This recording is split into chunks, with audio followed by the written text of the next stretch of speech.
Coaching centre Kotananduru మీ పిల్లల బంగారు భవిష్యత్తుకు భరోసా ఇచ్చే ఏకైక యనమల లేఖలో పెడర్థాలు వెతికే వారికి బీసీ నేత బాలగోవిందు ఉపోద్ఘాతం. సెజ్కు భూములు ఇచ్చి బాధితులు యనమలకు మొరపెట్టుకున్న అంశాలను లేఖలో రాయడం తప్పుగా కొందరు నేతలు లేఖలో ఉన్న అంశాలను చర్చించకుండా లేఖకు పెడర్థాలు వెతికి మన్ననలు పొందాలని ప్రయత్నించడం పట్ల బాలగోవిందు మంచి ఉపోద్ఘాతం వెల్లడించారు. యనమల తెలుగుదేశం పార్టీ వేరొకరి చేతికి పోకుండా ఎక్కడ ఎవరి చేతిలో ఉంటే సరైన రీతిలో ప్రజలకు న్యాయం జరుగుతుందో అదే ఆలోచించి పార్టీకి మూలపురుషుడిగా నిలిచారు. తెలుగుదేశం పార్టీలో ఎంతోమంది బీసీ ఎస్సీ నాయకులను ఎంతో ఉన్నతమైన పదవులకు ప్రోత్సహించారు. పదవులు ఆయనను వెతుక్కుంటూ వచ్చాయని, పదవుల కోసం ఎప్పుడూ వెంపరలాడలేదని, ఎన్నడూ పార్టీ సిద్ధాంతాలకే పరిమితమై పార్టీకి పేరు తెచ్చారు తప్ప ఆ విషయంపై నాయకులకు తెలుసు, పెడర్థాలు వెతికే మీకేం తెలుసు ఆయన గురించి అని బాలగోవిందు అన్నారు. ఏదో సామెత ఉంది, పెళ్ళింటోడు కన్నా పిట్లు మోసినోడు అడవాడు ఎక్కువ ఉంటుందని. ఈ పిట్లు మోసినోళ్ళు ఎక్కడెక్కడో దెబ్బలు కొట్టడానికి చూస్తున్నారు. కానీ అవన్నీ కూడా పెద్దయినా వెనకాల చిన్నయినా ఎప్పుడు వాళ్ళ నిబద్ధత ఎప్పుడు కూడా కలిసి ఉంటుంది. ఈ రాష్ట్రానికి ఎన్నడూ కృషి చేస్తూనే ఉంటుంది తప్ప ఎప్పుడు మరవలేని అభిమానం ఉంది.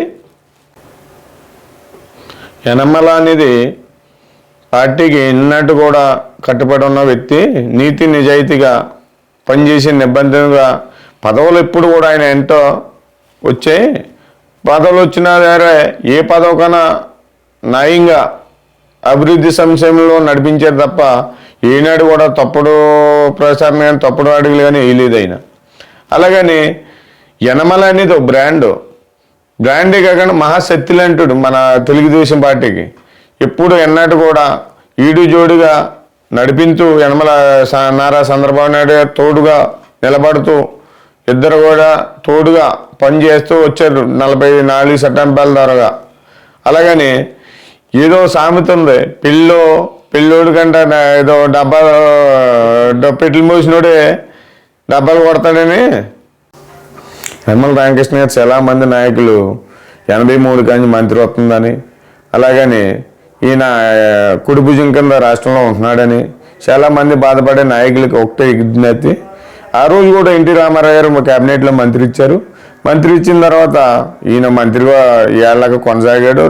2019 ఇప్పుడు కూడా ఎమ్మెల్సీలో ఉన్నారు. అయినా చాలామంది నాయకులు పచ్చపాతంగా ఏదో కంటికి పచ్చగా ఉండతే ఊరంతా పచ్చగా అన్నట్టు అలాగే యనమల రామకృష్ణ గారి మీద ఎంతోమంది కొళ్ళు పడద్దాయి తప్ప ఈ వాస్తవం ఏంటంటే అయ్యాలు చాలామంది అంటున్నారు ఎన్టీ రామారావు గారికి మౌతి లేదని.